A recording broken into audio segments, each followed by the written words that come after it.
BJP सरकार ਦੇ ਵਿੱਚ ਇੱਕੋ ਇੱਕ ਸੈਂਸੀਬਲ ਐਮਪੀ ਇਹਨਾਂ ਦੇ ਹੈਗੇ ਆ, ਉਹ ਹੈਗੇ ਨੇ ਸੁਪਰਾ ਸਵਾਮੀ ਜੀ। ਮੈਂ ਉਹਨਾਂ ਨੂੰ ਚਿੱਠੀ ਲਿਖੀ ਹੈ ਤੇ ਮੈਂ ਕੱਲ ਪਰਸਨਲੀ ਉਹਨਾਂ ਨੂੰ ਦੇਣ ਵੀ ਜਾਊਂਗਾ। ਇਹ ਰਿਕੁਐਸਟ ਕਰਾਂਗੇ ਕਿ ਜਿਹੜੀ ਸਰਕਾਰ ਤੇ ਕਿਸਾਨਾਂ ਦੀ ਗੱਲਬਾਤ ਬੰਦ ਹੈ ਉਹਨੂੰ ਦੁਬਾਰਾ ਤੋਂ ਰੀਸਟਾਰਟ ਕੀਤਾ ਜਾਏ। ਇਹ ਜਿਹੜੇ ਸਾਡੇ ਨਾਲ ਕਰਪਸ਼ਨ ਕਰਦੇ ਆ, ਸਾਡੇ ਨਾਲ ਧੱਕਾ ਕਰਦੇ ਆਮ ਲੋਕਾਂ ਨਾਲ, ਇਹ ਆਉਂਦੇ ਕਿੱਥੋਂ ਹੈ? ਇਹ ਸਾਡੇ ਘਰਾਂ ਵਿੱਚੋਂ ਹੀ ਆਉਂਦੇ ਆ। ਇਹ ਵੀ ਮਾਵਾਂ ਦੇ ਪੇਟ ਵਿੱਚੋਂ ਜਨਮ ਲੈਂਦੇ ਆ, ਪਰ ਇਹਨਾਂ ਨੂੰ ਸਿੱਖਿਆ ਨਹੀਂ ਸਹੀ ਦਿੱਤੀ ਜਾਂਦੀ। ਜਦੋਂ ਅਸੀਂ ਆਪ ਮੂਰਖਤਾ ਕਰਦੇ ਹਾਂ, ਅਸੀਂ ਪੈਸਿਆਂ ਪਿੱਛੇ ਵਿਕਦੇ ਹਾਂ, ਜਾਤ ਪਾਤ ਪਿੱਛੇ ਲੱਗ ਕੇ ਅਸੀਂ ਵੋਟਾਂ ਪਾਉਂਦੇ ਹਾਂ। ਜਦੋਂ ਤੱਕ ਅਸੀਂ ਕੋਈ ਚੰਗਾ ਇਨਸਾਨ ਵੇਖ ਕੇ ਵੋਟ ਨਹੀਂ ਪਾਵਾਂਗੇ, ਤਦ ਤੱਕ ਸਾਡੇ ਨਾਲ ਇਦਾਂ ਹੀ ਲੁੱਟ ਹੁੰਦੀ ਰਹੇਗੀ। ਇਹ ਸਾਰੇ ਡਰੇ ਹੋਏ ਨੇ ਤੇ ਜਿਹੜੀਆਂ ਕੋਈ ਵੀ ਡੇਰਿਆਂ ਵਾਲੇ ਬਾਬੇ ਹੈ, ਚਾਹੇ ਕੋਈ ਹੋਰ ਇਹਨਾਂ ਦੇ ਐਮਐਲਏ ਐਮਪੀਜ਼ ਨੇ, ਆਪਦੀ ਜਿਹੜੀ ਜ਼ੁਬਾਨ ਖੋਲ੍ਹਣ ਨੂੰ ਤਿਆਰ ਨਹੀਂ ਹੈ। ਸਮਝ ਸਾਰੇ ਰਹੇ ਕਿ ਕਿਸਾਨ ਪਰੇਸ਼ਾਨ ਹੈ। ਇਹਦੇ ਪਿੱਛੇ ਹੰਕਾਰ ਹੈ ਜੀ। ਜਿਹੜੀ ਸਰਕਾਰ ਹੈ ਕਿਸੇ ਵੀ ਗਲਤ ਸਟੈਪ ਚੱਕ ਕੇ ਵੀ ਉਹਨੂੰ ਬੈਕਆਊਟ ਨਹੀਂ ਕਰਦੀ। ਸਾਨੂੰ ਮੁੱਢ ਤੋਂ ਸਟਾਰਟ ਹੋਣਾ ਪਏਗਾ। ਜੋ ਅਸੀਂ ਬੀਜਦੇ ਹਾਂ ਜ਼ਿੰਦਗੀ 'ਚ, ਅਸੀਂ ਉਹੀ ਵੱਢਦੇ ਹਾਂ। ਜੇ ਸਾਡੀ ਪੜ੍ਹਾਈ ਧਾਰਮਿਕ ਨਾ ਕੀਤੀ ਗਈ ਤਾਂ ਸਾਡੇ ਪੋਲੀਟੀਸ਼ੀਅਨ, ਸਾਡੇ ਬਿਊਰੋਕਰੈਟ ਕਰਪਟ ਜੰਮਦੇ ਰਹਿਣਗੇ ਤੇ ਇਹਨਾਂ ਨੂੰ ਕਰਪਟ ਜੰਮਣੋਂ ਕੋਈ ਨਹੀਂ ਰੋਕ ਸਕਦਾ।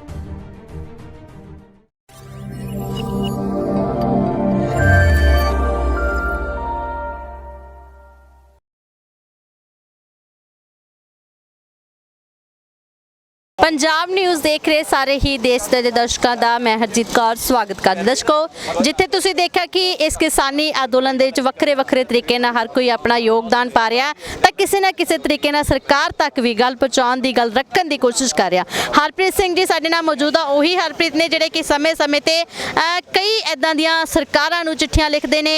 जब पिछे जे तुसीं देखा कि पीएम मोदी दी माता नूं भी इन्हां ने चिट्ठी लिखी सी, जे उस तों पहलां प्रचार करन शिमला गए तो उत्थे भी गिरफ्तार किया गया सी। ब्यास वाले नूं भी इन्होंने अपनी चिट्ठी लिखी तां जो इस किसानी अंदोलन नूं हमायत है जिहड़ी ओह दित्ती जावे। स्वागत करदे सी इन्हां दा पंजाब न्यूज़ ते। सत श्री अकाल। धन्नवाद जी। सत श्री अकाल। वाहिगुरू जी का खालसा, वाहिगुरू जी की फतेह। हरप्रीत सिंह जी, जिस हिसाब नाल तुसीं पहलां भी समय समय ते चिट्ठियां दे जरिए आपां कह सकदे हलूणा दे रहे हो, चाहे वह पीएम मोदी दी मां होवे, चाहे तुसीं राधा स्वामी दी गल करदे आ, तां पिछे भी तुसीं रविशंकर नूं भी मिल के आए, तां हुण किन्नू तुसीं चिट्ठी लिखी है तो की अगे पहला वाली चिट्ठियां का कोई हुंगारा मिले तुहानूं? देखो जी, साडा काम है सुत्ते लोगों नूं जगाना, क्योंकि किसान अज इत्थे पहला ठंड ते हुण गर्मी, इहदे विच साडे बजुर्ग बच्चे मातावां परेशान ने आपदे हक्कां नूं लैके। तो साडा फर्ज बनता है कि असी किसी भी तरीके जो असी इस अंदोलन नूं लैके योगदान पा सकते हैं, सानूं पाउणा चाहिए।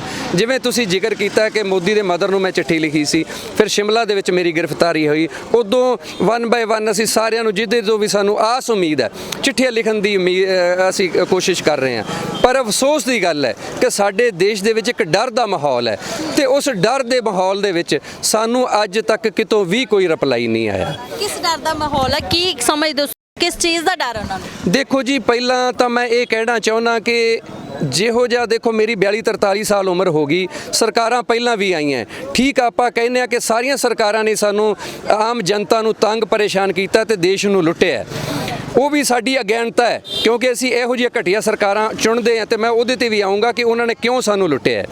ਜਦੋਂ ਅਸੀਂ ਆਪ ਮੂਰਖਤਾ ਕਰਦੇ ਹਾਂ, ਅਸੀਂ ਪੈਸਿਆਂ ਪਿੱਛੇ ਵਿਕਦੇ ਹਾਂ, ਜਾਤ ਪਾਤ ਪਿੱਛੇ ਲੱਗ ਕੇ ਅਸੀਂ ਵੋਟਾਂ ਪਾਉਂਦੇ ਹਾਂ, ਅਸੀਂ ਪਾਰਟੀ ਦੇਖ ਕੇ ਵੋਟਾਂ ਪਾਉਂਦੇ ਹਾਂ। ਜਦੋਂ ਤੱਕ ਅਸੀਂ ਕੋਈ ਚੰਗਾ ਇਨਸਾਨ ਵੇਖ ਕੇ ਵੋਟ ਨਹੀਂ ਪਾਵਾਂਗੇ, ਤਦ ਤੱਕ ਸਾਡੇ ਨਾਲ ਇਦਾਂ ਹੀ ਲੁੱਟ ਹੁੰਦੀ ਰਹੇਗੀ। ਜਿਹੜਾ ਤੁਹਾਡਾ ਕੁਐਸਚਨ ਸੀਗਾ ਕਿ ਜਿਹੜਾ ਇਹ ਚਿੱਠੀਆਂ, ਇਹਨਾਂ ਦਾ ਅੱਜ ਤੱਕ ਕੋਈ ਰਿਪਲਾਈ ਨਹੀਂ ਆਇਆ। ਕਿਸੇ ਵੀ ਸਰਕਾਰ ਨੇ ਸਾਡੀ ਕੋਈ ਗੱਲ ਸੁਣਨ ਦੀ ਜਿਹੜੀ ਹੈਗੀ ਹੈ ਕੋਸ਼ਿਸ਼ ਨਹੀਂ ਕੀਤੀ, ਤੇ ਅਸੀਂ ਆਪਦੀ ਜਿਹੜੀ ਕੋਸ਼ਿਸ਼ ਹੈ ਨਿਰੰਤਰ ਜਾਰੀ ਰੱਖਾਂਗੇ, ਚਾਹੇ ਸਾਨੂੰ ਉਹਦੇ ਲਈ ਕੋਈ ਵੀ ਖਮਿਆਜਾ ਭੁਗਤਣਾ ਪਏ। ਕਿਉਂਕਿ ਮੇਰੀ ਸ਼ਿਮਲਾ ਦੇ ਵਿੱਚ ਜਦੋਂ ਗ੍ਰਿਫਤਾਰੀ ਹੋਈ ਤਾਂ ਮੈਨੂੰ ਇਹਨਾਂ ਨੇ ਮਤਲਬ ਮੇਰੇ ਤੇ ਪਰਚਾ ਵੀ ਹੋਇਆ, ਬਟ ਸਾਨੂੰ ਫਿਰ ਵੀ ਕੋਈ ਡਰ ਨਹੀਂ। ਤੇ ਜਿਹੜੇ ਡਰ ਦੇ ਮਾਹੌਲ ਦੀ ਗੱਲ ਤੁਸੀਂ ਕੀਤੀ ਹੈ, ਅੱਜ ਜਿਹੜੀ ਇਹ ਬੀਜੇਪੀ ਸਰਕਾਰ ਜਦ ਦੀ ਆਈ ਹੈ, ਤਦ ਮਿਨੋਰਿਟੀ ਨੂੰ ਲੈ ਕੇ, ਦਲਿਤ ਨੂੰ ਲੈ ਕੇ ਇਹ ਸਾਰੇ ਡਰੇ ਹੋਏ ਨੇ। ਤੇ ਜਿਹੜੀਆਂ ਕੋਈ ਵੀ ਡੇਰਿਆਂ ਵਾਲੇ ਬਾਬੇ ਹੈ, ਚਾਹੇ ਕੋਈ ਹੋਰ ਇਹਨਾਂ ਦੇ ਐਮਐਲਏ ਐਮਪੀਜ਼ ਨੇ, ਮੈਂ ਬੀਜੇਪੀ ਵਾਲਿਆਂ ਦੀ ਗੱਲ ਕਰ ਰਿਹਾ, ਸਾਰੇ ਡਰੇ ਹੋਏ ਨੇ। ਕੋਈ ਵੀ ਆਪਦੀ ਜਿਹੜੀ ਜ਼ੁਬਾਨ ਖੋਲ੍ਹਣ ਨੂੰ ਤਿਆਰ ਨਹੀਂ ਹੈ। ਸਮਝ ਸਾਰੇ ਰਹੇ ਕਿ ਕਿਸਾਨ ਪਰੇਸ਼ਾਨ ਹੈ। 500 ਤੋਂ ਵੱਧ ਸ਼ਹਾਦਤਾਂ ਹੋ ਚੁੱਕੀਆਂ। ਬਹੁਤ ਜਿਹੜੀ ਇੱਥੇ ਜਿਹੜੇ ਸਾਡੇ ਕਿਸਾਨ ਬੈਠੇ ਆ, ਬਹੁਤ ਮੁਸ਼ਕਿਲ 'ਚ ਬੈਠੇ ਆ। ਉਹ ਖੁਸ਼ੀ ਨੂੰ ਨਹੀਂ ਬੈਠੇ, ਉਹ ਜਿਵੇਂ ਕਹਿ ਲਓ ਗੁੰਮਰਾਹ ਹੋ ਕੇ ਨਹੀਂ ਬੈਠੇ। ਤੇ ਪਰ ਇਹ ਸਰਕਾਰਾਂ ਜਿਹੜੀਆਂ ਨੇ, ਇਹਨਾਂ ਦਾ ਡਰ ਭੈ ਹੀ ਸਾਡੇ ਦੇਸ਼ ਵਿੱਚ ਇੰਨਾ ਹੋ ਗਿਆ ਕਿ ਲੋਕ ਕੋਈ ਵੀ ਆਪਦੀ ਜ਼ੁਬਾਨ ਖੋਲ੍ਹਣ ਨੂੰ ਤਿਆਰ ਨਹੀਂ। ਜੀ ਤੁਸੀਂ ਹੁਣ ਵੀ ਹੱਥ ਦੇ ਵਿੱਚ ਆਪਾਂ ਦੇਖਿਆ ਕਿ ਤੁਸੀਂ ਇੱਕ ਚਿੱਠੀ ਫੜੀ ਹੋਈ ਆ, ਤਾਂ ਇਹ ਚਿੱਠੀ ਤੁਸੀਂ ਕਿਹਨੂੰ ਲਿਖੀ ਆ, ਤਾਂ ਕਿਹਨੂੰ ਹੁਣ ਅੱਗੇ ਜਿਹੜਾ ਕਿ ਸੰਬੋਧਨ ਕਰ ਰਹੇ ਹੋ? ਦੇਖੋ ਜੀ, ਮੈਨੂੰ ਜੋ ਲੱਗਾ ਕਿ ਬੀਜੇਪੀ ਸਰਕਾਰ ਦੇ ਵਿੱਚ ਇੱਕੋ ਇੱਕ ਸੈਂਸੀਬਲ ਐਮਪੀ ਇਹਨਾਂ ਦੇ ਹੈਗੇ ਆ, ਉਹ ਹੈਗੇ ਨੇ ਸੁਪ੍ਰਭਾਤ ਸਵਾਮੀ ਜੀ।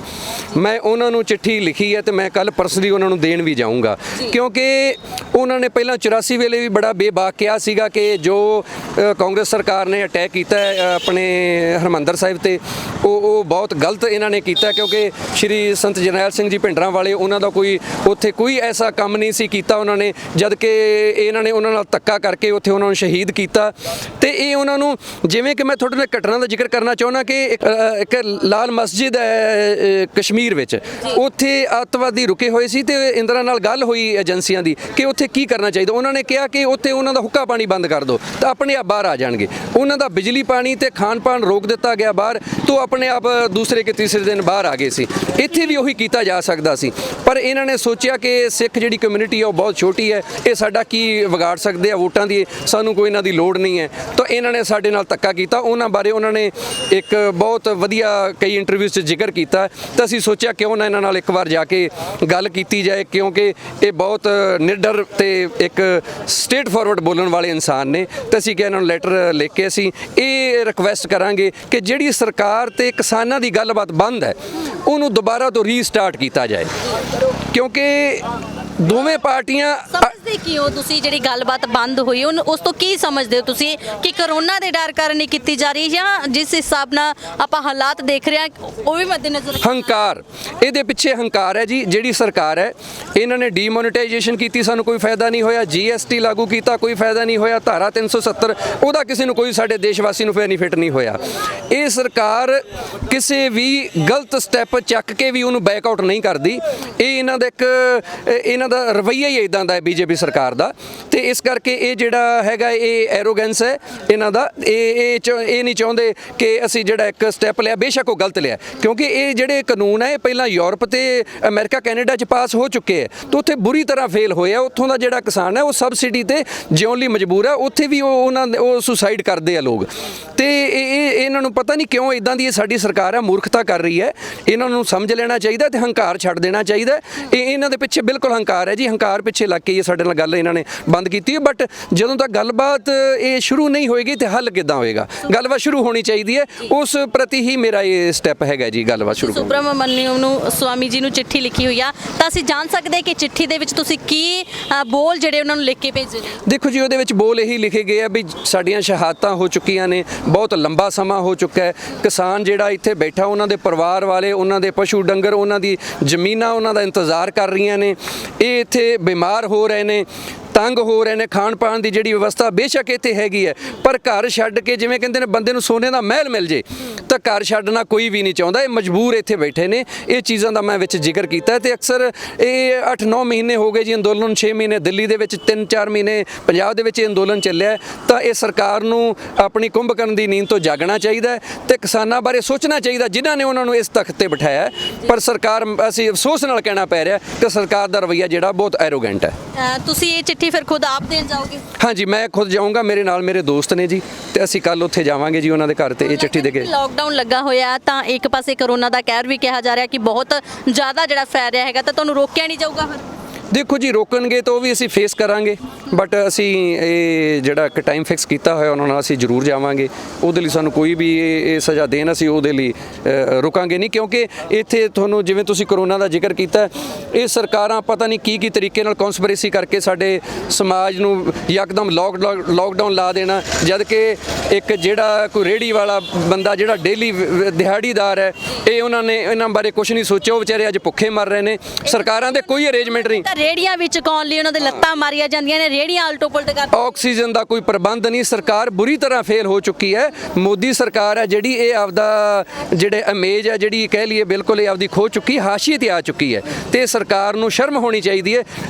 ਕਿਸੇ ਲਈ ਕੋਈ ਅਰੇਂਜਮੈਂਟ ਨਹੀਂ ਕਰ ਸਕਦੀ ਤਾਂ ਘੱਟੋ-ਘੱਟ ਕਿਸਾਨਾਂ ਨੂੰ ਉਹਨਾਂ ਨੂੰ ਰੋਟੀ ਖਾਣ ਜੋਗਾ ਤਾਂ ਰਹਿਣ ਦੇਵੇ। ਉਹਨਾਂ ਦੀਆਂ ਜ਼ਮੀਨਾਂ ਵੀ ਇਹ ਖੋਣ ਤੇ ਆ ਗਈ ਤੇ ਇਹ ਸਰਕਾਰ ਨੂੰ ਸ਼ਰਮ ਆਉਣੀ ਚਾਹੀਦੀ ਹੈ ਜੀ। ਜਿਸ ਹਿਸਾਬ ਨਾਲ ਤੁਸੀਂ ਸਮੇਂ-ਸਮੇਂ ਤੇ ਚਿੱਠੀਆਂ ਲਿਖਦੇ ਹੋ ਉਹਨਾਂ ਨੂੰ ਜਗਾਉਣ ਦੇ ਲਈ, ਪਰ ਉਸ ਤੋਂ ਪਹਿਲਾਂ ਤੁਸੀਂ ਕਿਸਾਨੀ ਅੰਦੋਲਨ ਅੰਦੋਲਨ ਦੇ ਵਿੱਚ ਵੀ ਆਉਂਦੇ। ਕਿਸੇ ਵੀ ਚਿੱਠੀ ਨੂੰ ਤੁਸੀਂ ਭੇਜਣਾ ਹੋਵੇ ਜਾਂ ਦੇਣ ਜਾਣਾ ਹੋਵੇ ਤਾਂ ਕਿਸਾਨੀ ਅੰਦੋਲਨ ਦੇ ਵਿੱਚ ਵੀ ਆ ਕੇ ਇੱਕ ਵਾਰੀ ਹਾਜ਼ਰੀ ਲਵਾਉਂਦੇ। ਇਹ ਕੀ ਤੁਹਾਡਾ ਮੋਟਿਵ ਹੈ? ਕਿਉਂ ਤੁਸੀਂ ਪਹਿਲਾਂ ਇੱਥੇ ਵੀ ਆਉਂਦੇ ਹੋ?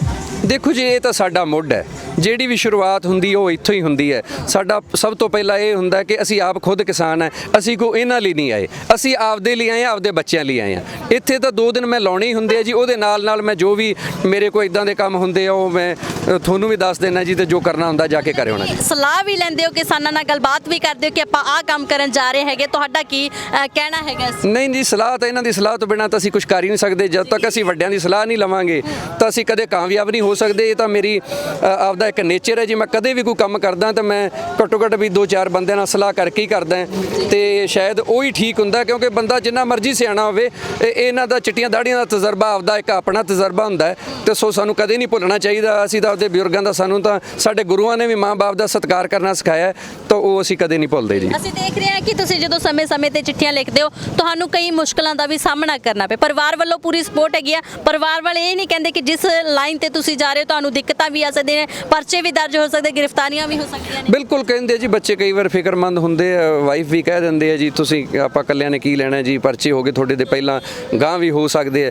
ਮੈਂ ਕਿਹਾ ਜੀ, ਕਿਸੇ ਨੂੰ ਤਾਂ ਅੱਗੇ ਆਉਣਾ ਪਏਗਾ। ਵੇਖੋ, ਜੇ ਸ਼ਹੀਦ ਊਧਮ ਸਿੰਘ, ਸ਼ਹੀਦ ਭਗਤ ਸਿੰਘ, ਸਰਾਭਾ ਅਗਰ ਇਹ ਵੀ ਇਹੀ ਸੋਚਦੇ ਤਾਂ ਫਿਰ ਸ਼ਾਇਦ ਅੱਜ ਅਸੀਂ ਜੋ ਆਜ਼ਾਦੀ ਦੀ ਸਾਹ ਲੈ ਰਹੇ ਹਾਂ ਉਹ ਅਸੀਂ ਨਾ ਲੈ ਸਕਦੇ। ਇਹ ਵੀ ਸਾਡੀ ਇੱਕ ਲੜਾਈ ਉਵੇਂ ਦੀ ਲੜਾਈ ਹੈ। ਇਹਦੇ ਵਿੱਚ ਵੀ ਸਾਨੂੰ ਨੁਕਸਾਨ ਵੀ ਸਾਡੇ ਹੋਣਗੇ, ਸੱਟਾਂ ਵੀ ਸਾਡੇ ਬਜ਼ੁਰਗਾਂ ਨੂੰ ਲੱਗੀਆਂ, ਸਾਡੇ ਬਜ਼ੁਰਗਾਂ ਦੀਆਂ ਪੱਗਾਂ ਲਾਈਆਂ ਗਈਆਂ, ਤੇ ਉਹ ਅਗਰ ਸਾਡਾ ਖੂਨ ਖੌਲਦਾ ਹੈ ਜੀ, ਅਸੀਂ ਉਸ ਚੀਜ਼ ਦਾ ਸਾਨੂੰ ਦੁੱਖ ਹੈ, ਤੇ ਸਾਨੂੰ ਕੋਈ ਵੀ ਨੁਕਸਾਨ ਹੋਵੇ ਜੀ, ਅਸੀਂ ਸਰਕਾਰ ਅੱਗੇ ਝੁਕਾਂਗੇ ਨਹੀਂ। ਅਸੀਂ ਇਹਨਾਂ ਨੂੰ ਦੱਸ ਦਿਆਂਗੇ ਕਿ ਅਸੀਂ ਆਪਦਾ ਹੱਕ ਲੈਣਾ ਜਾਣਦੇ ਹਾਂ। ਤੇ ਇੱਕ ਮੈਂ ਹੋਰ ਵੀ ਗੱਲ ਕਹਿਣੀ ਚਾਹੁੰਦਾ ਕਿ ਜਿਹੜੇ ਸਾਡੇ ਪੋਲੀਟੀਸ਼ੀਅਨ ਹੈ, ਇਹ ਸਾਰੇ ਸੁਣ ਲੈਣ।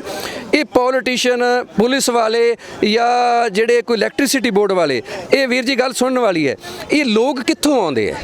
ਇਹ ਜਿਹੜੇ ਸਾਡੇ ਨਾਲ ਕਰਪਸ਼ਨ ਕਰਦੇ ਆ, ਸਾਡੇ ਨਾਲ ਧੱਕਾ ਕਰਦੇ ਆ ਆਮ ਲੋਕਾਂ ਨਾਲ, ਇਹ ਆਉਂਦੇ ਕਿੱਥੋਂ ਹੈ? ਇਹ ਸਾਡੇ ਘਰਾਂ ਵਿੱਚੋਂ ਹੀ ਆਉਂਦੇ ਆ। ਇਹ ਵੀ ਮਾਵਾਂ ਦੇ ਪੇਟ ਵਿੱਚੋਂ ਜਨਮ ਲੈਂਦੇ ਆ। ਪਰ ਇਹਨਾਂ ਨੂੰ ਸਿੱਖਿਆ ਨਹੀਂ ਸਹੀ ਦਿੱਤੀ ਜਾਂਦੀ, ਕਿਉਂਕਿ ਸਿੱਖਿਆ 2 ਤਰ੍ਹਾਂ ਦੀ ਹੈ। ਇੱਕ ਹੈ ਦੁਨਿਆਵੀ ਸਿੱਖਿਆ, ਜਿਹਦੇ ਵਿੱਚ ਅਸੀਂ ਇੰਜੀਨੀਅਰ, ਡਾਕਟਰ, ਲਾਇਰ ਬਣਦੇ ਹਾਂ। ਦੂਜੀ ਸਿੱਖਿਆ ਧਾਰਮਿਕ ਸਿੱਖਿਆ, ਉਹ ਕਿਤਾਬਾਂ ਦੇ ਵਿੱਚੋਂ ਇੱਕ ਸੋਚੀ ਸਮਝੀ ਸਾਜ਼ਿਸ਼ ਦੇ ਤਹਿਤ ਖਤਮ ਕਰ ਦਿੱਤੀ ਗਈ ਹੈ। ਜਿਵੇਂ ਕਿ ਇੱਕ ਮੈਟਕੈਲਫ ਨਾਂ ਦਾ ਬੰਦਾ ਬ੍ਰਿਟਿਸ਼ ਗਵਰਨਮੈਂਟ ਦਾ ਆਇਆ ਸੀ, ਆਪਣੇ ਮਹਾਰਾਜਾ ਰਣਜੀਤ ਸਿੰਘ ਜੀ ਮਿਲਣ। ਉਹਨਾਂ ਨੇ ਆ ਕੇ ਦੇਖਿਆ ਸੀ ਕਿ ਇੱਥੇ ਸਭ ਲੋਕ ਪੜ੍ਹੇ ਹੋਏ ਸੀ, ਸਾਰੇ ਸੂਝਵਾਨ ਸੀ। ਉਹਨੇ ਉੱਥੇ ਬ੍ਰਿਟਿਸ਼ ਗਵਰਨਮੈਂਟ ਨੂੰ ਕਿਹਾ ਕਿ ਜਦੋਂ ਤੱਕ ਅਸੀਂ ਇਹਨਾਂ ਨੂੰ ਅਨਪੜ੍ਹ ਨਹੀਂ ਬਣਾਉਂਦੇ ਤੇ ਅਸੀਂ ਇਹਨਾਂ ਨੂੰ ਗੁਲਾਮ ਨਹੀਂ ਕਰ ਸਕਦੇ। ਫਿਰ ਉਹਨਾਂ ਨੇ ਇੱਕ ਡਾਕਟਰ GW ਲੈਟਰ ਨਾਂ ਦਾ ਇੱਥੇ ਬੰਦਾ ਭੇਜਿਆ। ਉਹਨੇ ਆ ਕੇ ਦੇਖਿਆ ਕਿ ਉਹਨਾਂ ਨੇ ਪਿੰਡ ਵੀ ਕੋਡ ਕੀਤਾ, ਚੂੜਚੱਕ ਪਾਕਿਸਤਾਨ ਦੇ ਵਿੱਚ। ਉਹ ਉੱਥੇ ਆਇਆ ਤੇ ਉਹਨੇ ਚੈੱਕ ਕੀਤਾ ਕਿ ਉੱਥੋਂ ਦੇ ਲੋਕ 1500 ਦੀ ਆਬਾਦੀ ਸੀ, ਸਾਰੇ ਪੜ੍ਹੇ ਹੋਏ ਸੀ। ਤੇ ਉਹਨਾਂ ਨੇ ਜਿਹੜਾ ਕੰਮ ਪੂਰੇ ਦੇਸ਼ ਨੂੰ ਅਨਪੜ੍ਹ ਬਣਾਉਣ ਲਈ 50 ਸਾਲ ਲਾਉਣੇ ਸੀ, 33 ਸਾਲਾਂ ਬਾਅਦ ਉਹੀ ਚੂੜਚੱਕ ਪਿੰਡ ਦੇ ਵਿੱਚ ਸਿਰਫ 11 ਬੰਦੇ ਰਹਿ ਗਏ ਸੀ ਪੜ੍ਹੇ ਲਿਖੇ। ਇਹ ਸਾਨੂੰ ਅਨਪੜ੍ਹ ਬਣਾਉਣਾ ਚਾਹੁੰਦੀਆਂ ਨੇ ਸਰਕਾਰਾਂ। ਜਿਵੇਂ ਲਾਕਡਾਊਨ 'ਚ ਸਾਡੇ ਸਕੂਲ ਬੰਦ ਆ, ਠੇਕੇ ਖੁੱਲੇ ਆ, ਕੀ ਠੇਕਿਆਂ ਤੇ ਕਰੋਨਾ ਨਹੀਂ ਹੁੰਦਾ? ਇਹ ਸਾਨੂੰ ਸਮਝਣਾ ਪਏਗਾ, ਸਾਡੇ ਬੰਦਿਆਂ ਨੂੰ ਸਮਝਣਾ ਪਏਗਾ, ਬੀਬੀਆਂ ਨੂੰ ਸਮਝਣਾ ਪਏਗਾ ਕਿ ਜਿਹੜੀ ਪੜ੍ਹਾਈ ਸਕੂਲਾਂ ਦੇ ਵਿੱਚ ਨਹੀਂ ਪੜ੍ਹਾਈ ਜਾ ਰਹੀ, ਸਾਡੀ ਗੁਰੂਆਂ ਦੀ, ਸਾਡੇ ਯੋਧਿਆਂ ਦੀ, ਚਾਹੇ ਉਹ ਧਰਮ ਕੋਈ ਵੀ ਹੋਵੇ, ਸਾਨੂੰ ਉਹ ਘਰਾਂ 'ਚ ਪੜ੍ਹਾਉਣੀ ਪਊਗੀ। ਤਾਂ ਸਾਡੇ ਬੱਚੇ ਚੰਗਾ ਕਿਰਦਾਰ ਬਣ ਸਕਦੇ ਆ, ਚੰਗੇ ਲਾਇਰ ਬਣ ਸਕਦੇ ਆ, ਚੰਗੇ ਪੁਲਿਸ ਵਾਲੇ ਬਣ ਸਕਦੇ ਆ, ਚੰਗੇ ਪੋਲੀਟੀਸ਼ੀਅਨ ਬਣ ਸਕਦੇ ਆ। ਸਾਨੂੰ ਪਤਾ ਨਹੀਂ ਲੱਗ ਰਿਹਾ ਕਿ ਜਿਹੜੀਆਂ ਇਹ ਸਾਡੀਆਂ ਸਰਕਾਰਾਂ ਨੇ ਇੱਕ ਸੋਚੀ ਸਮਝੀ ਸਾਜ਼ਿਸ਼ ਦੇ ਤਹਿਤ ਸਾਡੇ ਬੱਚਿਆਂ ਨੂੰ ਇੱਕ ਉਲਟ ਸਿੱਖਿਆ ਪੜ੍ਹਾ ਰਹੇ ਨੇ। ਉਹਨਾਂ ਨੂੰ ਇੰਗਲਿਸ਼ ਸਿਖਾ ਰਹੇ ਨੇ, ਬਟ ਇੱਕ ਉਹਨਾਂ ਨੂੰ ਧਰਮ ਤੋਂ ਦੂਰ ਤੋੜ ਰਹੇ ਨੇ। ਜਦੋਂ ਤੱਕ ਸਾਡੇ ਵਿੱਚ ਧਰਮ ਨਹੀਂ ਹੋਏਗਾ, ਅਸੀਂ ਚੰਗੇ ਇਨਸਾਨ ਨਹੀਂ ਬਣ ਸਕਦੇ। ਸਾਨੂੰ ਪੜ੍ਹਾਇਆ ਜਾ ਰਿਹਾ ਕਿ ਜੇ ਸਾਨੂੰ ਇੰਗਲਿਸ਼ ਨਹੀਂ ਆਉਂਦੀ, ਅਸੀਂ ਚੰਗੇ ਕੱਪੜੇ ਨਹੀਂ ਪਾਉਂਦੇ, ਤੇ ਅਸੀਂ ਜਿਹੜੇ ਹੈਗੇ ਆ ਇੱਕ ਚੰਗੇ ਇਨਸਾਨ ਨਹੀਂ, ਇੱਕ ਇੰਟੈਲੈਕਚੁਅਲ ਨਹੀਂ, ਜਾਂ ਅਸੀਂ ਇੱਕ ਬੁੱਧੀਜੀਵੀ ਨਹੀਂ। ਪਰ ਇਹ ਬਿਲਕੁਲ ਗਲਤ ਹੈ। ਸਾਨੂੰ ਪੰਜਾਬੀ ਸਿੱਖਣੀ ਚਾਹੀਦੀ ਹੈ, ਆਪਣਾ ਪਹਿਰਾਵਾ ਨਹੀਂ ਭੁੱਲਣਾ ਚਾਹੀਦਾ। ਤੇ ਇਹਨਾਂ ਨੇ ਸਾਡੇ ਪਾਣੀ ਧੁੰਦਲੇ ਕਰਤੇ, ਸਾਨੂੰ ਉਹ ਨਹੀਂ ਪਤਾ ਲੱਗਣ ਦਿੱਤਾ ਖਾਦਾਂ ਸਪਰੇਆਂ ਨਾਲ। ਸਾਨੂੰ ਇਹ ਚੀਜ਼ਾਂ ਸਾਰੀਆਂ ਬਾਰੇ ਸੋਚਣਾ ਪਏਗਾ। ਅਗਰ ਅਸੀਂ ਅੱਜ ਨਾ ਜਾਗੇ, ਆਉਣ ਵਾਲੇ ਵਕਤ ਨੇ ਸਾਨੂੰ ਮਾਫ ਨਹੀਂ ਕਰਨਾ। ਤੇ ਇਸ ਕਰਕੇ ਸਾਨੂੰ ਵਾਰ-ਵਾਰ ਇਹ ਸਿੰਘੂ ਬਾਰਡਰ ਤੇ ਆਉਣਾ ਪੈਂਦਾ। ਤੇ ਸਾਨੂੰ, ਅਸੀਂ ਇਹ ਤੁਹਾਡੇ ਚੈਨਲ ਰਾਹੀਂ ਦੁਨੀਆ ਨੂੰ ਦੱਸ ਦੇਣਾ ਚਾਹੁੰਦਾ, ਮੈਂ ਦੇਸ਼ ਵਿਦੇਸ਼ ਦੇ ਲੋਕਾਂ ਨੂੰ, ਸਾਨੂੰ ਮੁੱਢ ਤੋਂ ਸਟਾਰਟ ਹੋਣਾ ਪਏਗਾ। ਜੋ ਅਸੀਂ ਬੀਜਦੇ ਹਾਂ ਜ਼ਿੰਦਗੀ 'ਚ, ਅਸੀਂ ਉਹੀ ਵੱਢਦੇ ਹਾਂ। ਜੇ ਸਾਡੀ ਪੜ੍ਹਾਈ ਧਾਰਮਿਕ ਨਾ ਕੀਤੀ ਗਈ ਦੁਨਿਆਵੀ ਪੜ੍ਹਾਈ ਦੇ ਨਾਲ, ਤਾਂ ਸਾਡੇ ਪੋਲੀਟੀਸ਼ੀਅਨ, ਸਾਡੇ ਬਿਊਰੋਕਰੈਟ ਕਰਪਟ ਜੰਮਦੇ ਰਹਿਣਗੇ ਤੇ ਇਹਨਾਂ ਨੂੰ ਕਰਪਟ ਜੰਮਣੋਂ ਕੋਈ ਨਹੀਂ ਰੋਕ ਸਕਦਾ ਤੇ ਕੋਈ ਧਰਮ ਦੁਨਿਆਵੀ ਮੈਂ ਨਹੀਂ ਕਹਿੰਦਾ ਪੜ੍ਹਾਈ ਨਾ ਪੜਾਓ, ਇੰਗਲਿਸ਼ ਨਾ ਪੜਾਓ, ਪਰ ਪੰਜਾਬੀ ਨਾ ਭੁੱਲੋ। ਸਾਡੇ ਗੁਰੂਆਂ ਦੀ ਭਾਸ਼ਾ ਹੈ, ਸਾਡੇ ਬਜ਼ੁਰਗਾਂ ਦੀ, ਸਾਡੀ ਮਾਵਾਂ ਦੀ ਭਾਸ਼ਾ ਹੈ। ਅਸੀਂ ਆਪਦੇ ਕੱਪੜੇ ਨੂੰ ਨਹੀਂ ਭੁੱਲਣਾ, ਅਸੀਂ ਆਪਦੇ ਖਾਣ ਪਾਣ ਨਹੀਂ ਭੁੱਲਣਾ, ਕਿਉਂਕਿ ਇਹ ਜਿਹੜੀ ਸਰਕਾਰ ਹੈ ਇਹ ਸਾਡੇ ਤੇ ਅੱਗੇ ਬੰਦੂਕਾਂ ਨਾਲ ਗੁਲਾਮ ਕੀਤਾ ਜਾਂਦਾ ਸੀ, ਪਰ ਹੁਣ ਸਾਨੂੰ ਵਿਚਾਰਾਂ ਨਾਲ ਗੁਲਾਮ ਕੀਤਾ ਜਾਂਦਾ ਹੈ, ਕਿਉਂਕਿ ਇਹਨਾਂ ਦੇ ਟੀਵੀਆਂ ਨੇ, ਅਖਬਾਰਾਂ ਨੇ ਇਦਾਂ ਦਾ ਉਹਰਾ ਕ੍ਰੀਏਟ ਕਰ ਦਿੱਤਾ ਹੈ ਕਿ ਜੇ ਬੰਦਾ ਇੰਗਲਿਸ਼ ਬੋਲਦਾ ਤਾਂ ਬਹੁਤ ਜ਼ਿਆਦਾ ਸੁਪੀਰੀਅਰ ਹੈ, ਤਾਂ ਬਹੁਤ ਵਧੀਆ ਹੈ। ਕੋਈ ਇਦਾਂ ਦੀ ਗੱਲ ਨਹੀਂ, ਆਪਾਂ ਆਪਦੀ ਬੋਲੀ ਨਹੀਂ ਭੁੱਲਣੀ, ਆਪਾਂ ਇਹਨਾਂ ਦੀਆਂ ਗੱਲਾਂ 'ਚ ਨਹੀਂ ਆਉਣਾ। ਤੇ ਇਹ ਜਿਹੜੇ ਪੋਲੀਟੀਸ਼ੀਅਨ ਆ ਬਿਲਕੁਲ ਸਿੱਧੇ ਹੋ ਜਾਣਗੇ। ਧਰਮ ਦਾ ਤੇ ਲੜੀਏ ਨਾ, ਹੁਣ ਵੋਟਾਂ ਆਉਣ ਵਾਲੀਆਂ, ਅਸੀਂ ਵੋਟਾਂ ਦੇ ਵਿੱਚ ਬੰਦਾ ਦੇਖਣਾ, ਪਾਰਟੀ ਨਾ ਦੇਖੀਏ, ਧਰਮ ਨਾ ਦੇਖੀਏ, ਉਹਦਾ ਕੋਈ ਜਾਤ ਪਾਤ ਨਹੀਂ ਦੇਖਣਾ। ਆਪਾਂ ਦੇਖਣਾ ਉਹ ਚੰਗਾ ਹੈ ਜਾਂ ਨਹੀਂ। ਜੇ ਅਸੀਂ ਸ਼ਰਾਬ ਦੀਆਂ ਬੋਤਲਾਂ ਤੇ ਵਿਕਾਂਗੇ, ਜੇ ਅਸੀਂ ਉਹਨਾਂ ਦੇ ਪੈਸਿਆਂ ਤੇ ਵਿਕਾਂਗੇ, ਤਾਂ ਸਾਡਾ ਇਹ ਜਿਹੜੇ 3 ਕਾਲੇ ਕਾਨੂੰਨ ਪਾਸ ਹੋਏ ਹੈ ਉਹਨਾਂ ਦੇ ਪਿੱਛੇ ਸਭ ਤੋਂ ਵੱਡਾ ਕਾਰਨ ਇਹੀ ਹੈ ਕਿ ਅਸੀਂ ਬੰਦੇ ਗਲਤ ਚੁਣ ਕੇ ਭੇਜਦੇ ਹਾਂ। ਜੇ ਗੰਦੇ ਬੰਦੇ ਅਸੀਂ ਚੰਗੇ ਭੇਜਾਂਗੇ ਤਾਂ ਕਦੇ ਵੀ ਇਹੋ ਜਿਹੇ ਕਾਨੂੰਨ ਗੰਦੇ ਪਾਸ ਨਹੀਂ ਹੋਣਗੇ ਜਿਹੜੇ 3 ਕਾਲੇ ਕਾਨੂੰਨ ਹੈ, ਜਿਨ੍ਹਾਂ ਨੂੰ ਲੈ ਕੇ ਅੱਜ ਅਸੀਂ ਸੜਕਾਂ ਤੇ ਤੁਰਨ ਲਈ ਮਜਬੂਰ ਹੈ। ਜਿਸ ਹਿਸਾਬ ਨਾਲ ਤੁਸੀਂ ਰਾਜਨੀਤੀ ਦੀ ਵੀ ਗੱਲ ਕੀਤੀ, ਅੱਗੇ ਵੀ ਇਲੈਕਸ਼ਨ ਆਉਣ ਵਾਲੇ ਨੇ, ਤਾਂ ਕੀ ਲੱਗਦਾ ਕਿ ਹੁਣ ਵੀ ਕਿਸਾਨੀ ਅੰਦੋਲਨ ਨੂੰ ਛੱਡ ਕੇ ਹੋਰ ਪਾਸੇ ਧਿਆਨ ਭਟਕਾਇਆ ਜਾ ਰਿਹਾ? ਇੱਕ ਪਾਸੇ ਕਰੋਨਾ, ਦੂਜੇ ਪਾਸੇ ਧਰਮ ਦੇ ਮੁੱਦੇ ਪੰਜਾਬ 'ਚ ਲਏ ਹੋਏ ਨੇ, ਤਾਂ ਕਿਵੇਂ ਦੇਖਦੇ ਹੋ ਇਸ ਕਰਕੇ ਕੀਤਾ ਜਾ ਰਿਹਾ ਕਿ ਕਿਸਾਨੀ ਅੰਦੋਲਨ ਤੇ ਕਿਤੇ ਦਾ ਧਿਆਨ ਨਾ ਜਾਵੇ? ਦੇਖੋ ਜੀ, ਇਹਨਾਂ ਨੇ ਤਰ੍ਹਾਂ ਦੇ ਤਰੀਕਿਆਂ ਨਾਲ ਕਿਸਾਨੀ ਅੰਦੋਲਨ ਨੂੰ ਖਤਮ ਕਰਨ ਦੀਆਂ ਕੋਸ਼ਿਸ਼ਾਂ ਕੀਤੀਆਂ, ਜਿਹਦੇ ਵਿੱਚ ਸਭ ਤੋਂ ਪਹਿਲਾਂ ਤੁਹਾਨੂੰ ਪਤਾ ਇੱਥੇ ਗਲਤ ਅਨਸਰ ਭੇਜੇ ਗਏ। ਗੋਦੀ ਮੀਡੀਆ ਨੇ ਬਹੁਤ ਗਲਤ ਪ੍ਰੋਪੋਗੰਡਾ ਕੀਤਾ। ਤੁਸੀਂ ਇੱਕ ਵਰਡ ਪਹਿਲਾਂ ਕਿਹਾ ਸੀ ਵੀ ਡਰ ਦਾ ਮਾਹੌਲ, ਤੁਹਾਨੂੰ ਗੋਦੀ ਮੀਡੀਆ ਤੋਂ ਵੀ ਪਤਾ ਲੱਗ ਗਿਆ ਹੋਣਾ ਕਿ ਉਹ ਕਿਉਂ ਡਰਿਆ ਹੋਇਆ ਹੈ, ਕਿਉਂਕਿ ਜਿਹੜੇ ਵੀ ਇਹ ਚੈਨਲ ਵਾਲੇ ਨੇ, ਗਲਤ ਲੋਕ ਨੇ, ਉਹਨਾਂ ਨੂੰ ਡਰ ਹੈ ਸਰਕਾਰ ਸਾਨੂੰ ਜਿਹੜੀ ਈਡੀ ਹੈ, ਚਾਹੇ ਆਪਣਾ ਇਹਨਾਂ ਦਾ ਕੋਈ CBI, ਉਹ ਪਿੱਛੇ ਨਾ ਪਾ ਦੇਣ। ਪਰ ਸਾਨੂੰ ਡਰਨ ਦੀ ਲੋੜ ਨਹੀਂ, ਇਹ ਧਿਆਨ ਭਟਕਾਉਣ ਦੀ ਕੋਸ਼ਿਸ਼ ਕਰਨਗੇ, ਪਰ ਮੈਂ ਯਕੀਨ ਨਾਲ ਕਹਿ ਸਕਦਾ ਕਿ ਵਰਲਡ ਦੇ ਵਿੱਚ ਇਹ ਅੰਦੋਲਨ ਦੀ ਆਵਾਜ਼ ਪਹੁੰਚ ਚੁੱਕੀ ਹੈ। ਹੁਣ ਕਦੇ ਕਿਸਾਨ ਇੱਥੋਂ ਪਿੱਛੇ ਨਹੀਂ ਹਟੇਗਾ, ਕਿਉਂਕਿ ਇਹ ਆਪਣੇ ਅਫਰੀਕਾ ਦੇ ਵਿੱਚ, ਯੂਰਪ ਦੇ ਵਿੱਚ ਇਹ ਗੱਲਾਂ ਹੋ ਰਹੀਆਂ ਕਿ ਅਗਰ ਪੰਜਾਬ ਤੇ ਭਾਰਤ ਦੇਸ਼ ਦਾ ਕਿਸਾਨ MSP ਦੀ ਗੱਲ ਕਰ ਸਕਦਾ ਹੈ ਤਾਂ ਅਸੀਂ ਕਿਉਂ ਨਹੀਂ ਕਰ ਸਕਦੇ। ਇਸ ਕਰਕੇ ਸਾਡੇ ਅੰਦੋਲਨ ਨੂੰ ਹੁਣ ਕੋਈ ਖਤਰਾ ਨਹੀਂ, ਲੋਕ ਜਾਗ ਚੁੱਕੇ ਨੇ, ਸਰਕਾਰਾਂ ਨੇ ਜ਼ੋਰ ਲਾ ਲਿਆ। ਹੁਣ ਸਰਕਾਰਾਂ ਨੂੰ ਪਤਾ ਹੈ ਇਹ ਅੰਦੋਲਨ ਜਿੱਤੇ ਬਿਨਾਂ ਘਰ ਨਹੀਂ ਜਾਣਗੇ। ਜਦੋਂ ਤੱਕ ਇਹ 3 ਕਾਲੇ ਕਾਨੂੰਨ ਪਾੜ ਕੇ ਰੱਦੀ ਦੀ ਟੋਕਰੀ 'ਚ ਨਹੀਂ ਸਿੱਟਦੇ, ਅਸੀਂ ਕਦੇ ਵਾਪਸ ਨਹੀਂ ਜਾਵਾਂਗੇ। ਬਹੁਤ ਬਹੁਤ ਧੰਨਵਾਦ ਜੀ। ਜਾਂਦੇ ਕੋਈ ਸੰਦੇਸ਼ ਦੇਣਾ ਚਾਹੋਗੇ? ਬਸ ਮੇਰਾ ਸੰਦੇਸ਼ ਇਹੀ ਹੈ ਜੀ ਵੀ ਘਰਾਂ ਦੇ ਵਿੱਚ ਅਸੀਂ ਆਪਦੀ ਪਨੀਰੀ ਚੰਗੀ ਤਿਆਰ ਕਰੀਏ। ਮੈਨੂੰ ਲੱਗਦਾ ਕਿ ਸਾਨੂੰ ਮੁੱਢ 'ਚ ਜਾਣਾ ਪਏਗਾ। ਜੇ ਸਾਡੇ ਬੱਚੇ ਘਰਾਂ ਦੇ ਵਿੱਚ ਚੰਗਾ ਇਤਿਹਾਸ ਪੜ੍ਹਨਗੇ, ਉਹ ਚੰਗੇ ਇਨਸਾਨ ਬਣਨਗੇ, ਤੇ ਵੱਧੋ ਵੱਧ ਇਸ ਅੰਦੋਲਨ ਦਾ ਪਾਰਟ ਬਣੋ। ਜਿੰਨੀ ਤੱਕ ਆਪਾਂ ਜਿਹੜਾ ਹੈਗਾ ਇੱਥੇ ਨਹੀਂ ਪਹੁੰਚਾਂਗੇ, ਇੱਥੇ ਆ ਕੇ ਇੱਥੋਂ ਦਾ ਮਾਹੌਲ ਨਹੀਂ ਵੇਖਾਂਗੇ, ਤਾਂ ਸਾਨੂੰ ਪਤਾ ਨਹੀਂ ਲੱਗੇਗਾ ਇਹ ਅੰਦੋਲਨ ਚੜ੍ਹਦੀ ਕਲਾ 'ਚ ਹੈ। ਇਹਦੇ ਪਿੱਛੇ ਸਾਡੇ ਗੁਰੂ ਨੇ ਤੇ ਸਾਡੇ ਦੇਵੀ ਦੇਵਤਾ ਨੇ। ਧੰਨਵਾਦ ਜੀ। ਸੋ ਦਰਸ਼ਕੋ, ਇਹ ਸੀ ਹਰਪ੍ਰੀਤ ਸਿੰਘ ਜੀ। ਤੁਸੀਂ ਚਿੱਠੀ ਵੀ ਸਾਨੂੰ ਦਿਖਾ ਦਿਓ ਕਿ ਜਿਹੜੀ ਤੁਸੀਂ ਦੇਖ ਸਕਦੇ ਹੋ ਇਹਨਾਂ ਨੂੰ ਸੁਬਰਾਮਨੀਅਮ ਨੂੰ ਲਿਖਣ ਜਾ ਰਹੇ ਨੇ, ਤਾਂ ਤੁਸੀਂ ਦੇਖ ਸਕਦੇ ਹੋ ਕਿਸਾਨ ਵੀ ਕਿੰਨਾ ਇਹਨਾਂ ਨੂੰ ਹੰਗਾਰਾ ਦੇਣ ਆਏ ਨੇ। ਲਗਾਤਾਰ ਇੱਥੇ ਜਿਹੜੀ ਗਿਣਤੀ ਉਹ ਵੀ ਵੱਧ ਚੁੱਕੀ ਹੈਗੀ ਆ। ਅਸੀਂ ਆਸ ਕਰਦੇ ਹਾਂ ਕਿ ਜਿਸ ਵਿਚਾਰਾਂ ਦੇ ਨਾਲ ਇਹ ਕਿਸਾਨੀ ਅੰਦੋਲਨ ਦੀ ਸਪੋਰਟ ਕਰਦੇ ਨੇ, ਜਿਸ ਵਿਚਾਰਾਂ ਦੇ ਨਾਲ ਇਹ ਚਿੱਠੀਆਂ ਜਿਹੜੀਆਂ ਕਿ ਉਹ ਸਮੇਂ-ਸਮੇਂ ਤੇ, ਚਾਹੇ ਉਹ ਰਾਧਾ ਸੁਆਮੀ, ਚਾਹੇ PM ਮੋਦੀ ਦੀ ਮਾਤਾ ਨੂੰ ਹੋਵੇ, ਤਾਂ ਅੱਗੇ ਵੀ ਇਹ ਚਿੱਠੀਆਂ ਇੱਦਾਂ ਦੀਆਂ ਲਿਖ ਕੇ ਜਿਹੜੀਆਂ ਕਿ ਆਪਣੇ ਵਿਚਾਰ ਲੋਕਾਂ ਤੱਕ ਪਹੁੰਚਾਉਣਾ ਚਾਹੁੰਦੇ ਨੇ। ਆਸ ਕਰਦੇ ਹਾਂ ਕਿ ਉਹਨਾਂ ਦੀ ਇਹ ਵਿਚਾਰ ਆ ਉਹ ਪੂਰੀ ਹੋਵੇ, ਇਹਨਾਂ ਦੀ ਆਸ ਵੀ ਪੂਰੀ ਹੋਵੇ, ਤਾਂ ਜੋ ਸਰਕਾਰ ਇਹਨਾਂ ਦੀ, ਚਲੋ ਕਿਸਾਨੀ ਅੰਦੋਲਨ ਤਾਂ ਚੱਲ ਹੀ ਰਿਹਾ, ਪਰ ਕਿਸੇ ਨਾ ਕਿਸੇ ਨੂੰ ਜ਼ਰੀਆ ਜ਼ਰੂਰ ਬਣਾਇਆ ਜਾਂਦਾ। ਇਹਨਾਂ ਦੇ ਜ਼ਰੀਏ ਹੀ ਜੇ ਇਹ ਕਾਨੂੰਨ ਰੱਦ ਹੋ ਜਾਂਦੇ ਆ ਤਾਂ ਇਸ ਤੋਂ ਵੱਡੀ ਹੋਰ ਕੀ ਗੱਲ ਹੋ ਸਕਦੀ। ਸੋ ਬਣੇ ਰਹੋ ਪੰਜਾਬ ਨਿਊਜ਼ ਦੇ ਨਾਲ। ਧੰਨਵਾਦ।